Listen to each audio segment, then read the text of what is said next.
Hi, this is Dr. Light at Root Cause Resolution and Theovive Functional Medicine.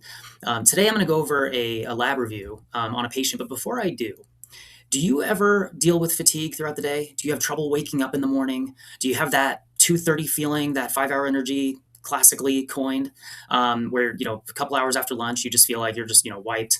And then at nighttime, you might feel wired and tired. Basically, you're tired, but you just can't fall asleep. Or you wake up at 2, 3 o'clock in the morning every morning, and then you're just awake. And you feel like, man, I'm ready to take on the day, but it's like hours before I need to wake up. Stick with me until the end of this video, and I'll give you some action items on ways that you can address your fatigue or your sleep issues. What's happening is that your circadian rhythm is off. And today I'm going to go over a pretty cool case review on a patient that I'm going to share with you right here. So, this was a patient in her later 40s, and she was a night shift worker at a hospital. She's a nurse, and she was working the night shift, right, 7 p.m. to 7 a.m. for well over a decade, for a long time. But the last couple of years, she actually switched to a daytime work schedule. So she was going from 7 a.m. to 7 p.m. And um, during that switch for the last couple of years, she's just had kind of debilitating fatigue, had trouble getting throughout the day. Now, she had a lot of other issues, which we addressed, but the first step was to get her energy back, to feel like she can wake up in the morning and have sustained energy throughout the day, that she could eat food at lunch and not feel wiped out in the afternoon, and that she can actually get some good sleep at night. So the first thing that we need to look at when we're looking at your circadian rhythm is cortisol. So what is cortisol? Cortisol is your stress hormone. So when we're overly stressed, or overly stimulated, which frankly, as a society, we are more stressed and stimulated than we've ever been. When we're overly stressed and stimulated, your body releases, your adrenal glands release the stress hormone called cortisol. And what happens is in a normal stress response, and say, we're being chased by a tiger, you want to get that cortisol release because that's going to then activate the adrenal glands to secrete epinephrine, which is adrenaline. And so you can either fight or flee from that tiger. The problem is that in today's society, we are under this really chronic stress response throughout the day. Just these low chronic levels of stress keep cortisol elevated. But if they stay elevated too long, then they start to tank. And so when looking at this patient's test here, you can see that on her first test that we did, her morning cortisol was low. And then it started to, get into that high end of normal around noon, and then right smack dab in normal at 4. And then look at it, skyrocketed at that 10 o'clock to midnight time.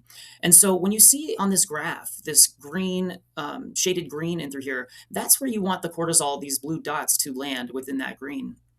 It's almost like if you had a ball sitting at the top of a hill, it should nicely flow down because so cortisol should start to elevate in the morning with the sun, and then as the sun starts to go down, the cortisol should start to go down. So we should have this nice diurnal pattern. But this patient was so used to a nocturnal pattern that you can see that her cortisol is almost flipped, like it needs to go from here to here, right? So this would be a nice morning cortisol, and then it would start to go down and then turn into a decent evening cortisol. So she's completely the opposite.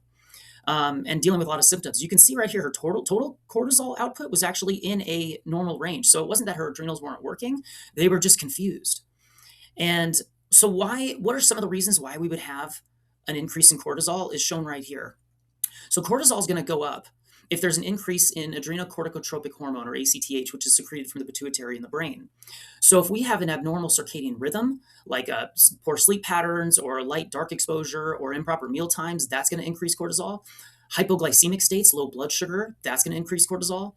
If we have any mental or emotional stressors that create anxiety or depression, that can increase the sympathetic response, which increases cortisol, right? That fight or flight response.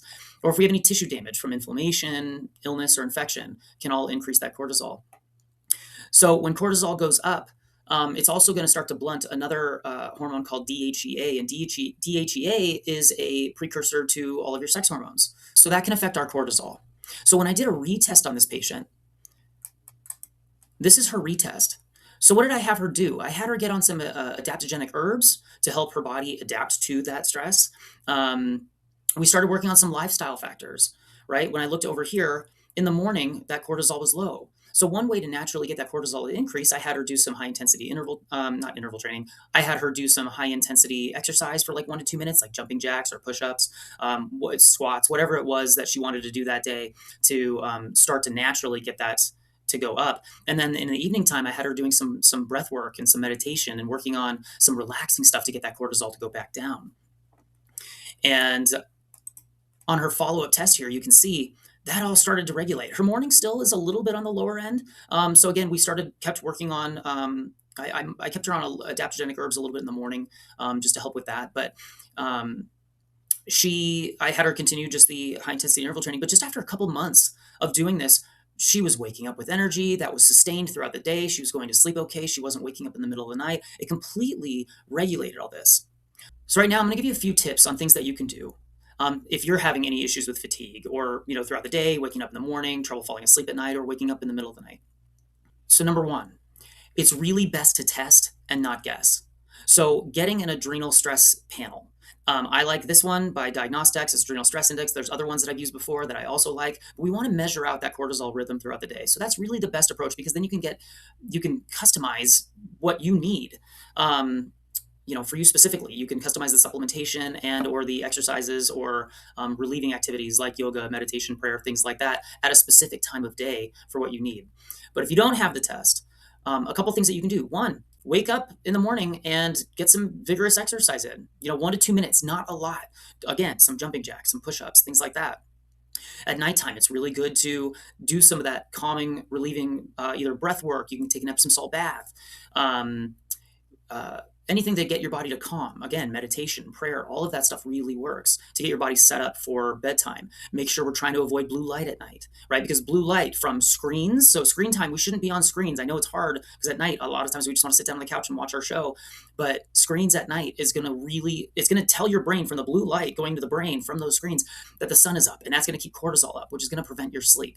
And what happens is when you prevent your sleep one night, then you wake up the next day, cortisol is not where it's supposed to be, and day after day after day after day, it starts to get worse until you have a pattern that's just completely shot.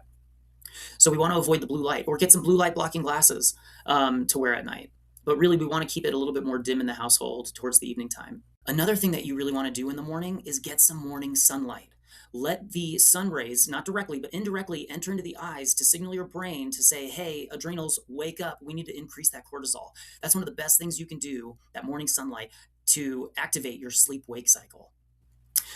You can also try an adrenal cocktail. You can go onto Google, and there's a lot of different recipes for different adrenal cocktails, but what you really need is the vitamin C, sodium, and potassium, or electrolytes. So a common adrenal cocktail recipe is going to be like 4 ounces of fresh squeezed orange juice with about a quarter to half a teaspoon of cream of tartar, which is where you're going to get your potassium, or you could use for the potassium about 4 ounces also of coconut water.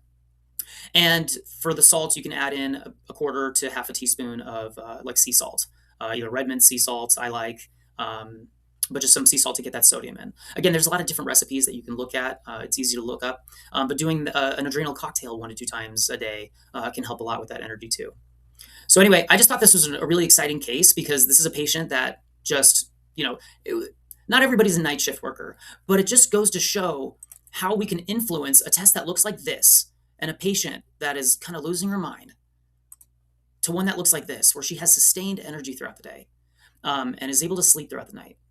Another tidbit, if you are waking up in the middle of the night at around like 2, 3 in the morning and you can't fall back to sleep, oftentimes what's happening is the meal that we have the night before spikes blood sugar too high. And when we spike up blood sugar too high, it dips too low. And around 2 or 3 in the morning, we get that blood sugar dip. And what's going to happen? We get this low blood sugar, hypoglycemic state. It activates cortisol. Again, cortisol is a stimulant. So that's why we wake up.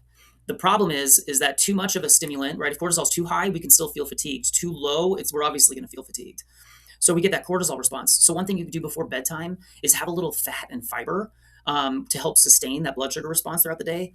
One of the perfect things, if you can tolerate it, is like half an avocado before bed. If you're waking up in the middle of the night, have half of an avocado tonight before bed, and you're going to thank me tomorrow morning. Other things that you can do is you can have some collagen powder before bed. A spoon of grass-fed butter works. Those are some different ways that you can help mitigate that low blood sugar response in the evening to prevent you from waking up in the middle of the night. Anyway, I gave you some suggestions. The biggest suggestion is test. Don't guess. Figure this out. We can figure this out. If you have any questions or really want to get down to the root causes as to why you're maybe dealing with fatigue, brain fog, maybe some gut issues, things like that, contact our office. We can give you the help that you need. If that's not something you want to do, we have a link below this video for our free energy reset guide. Click the link, take your health back. Again, I'm Dr. David Light. Thanks for tuning in.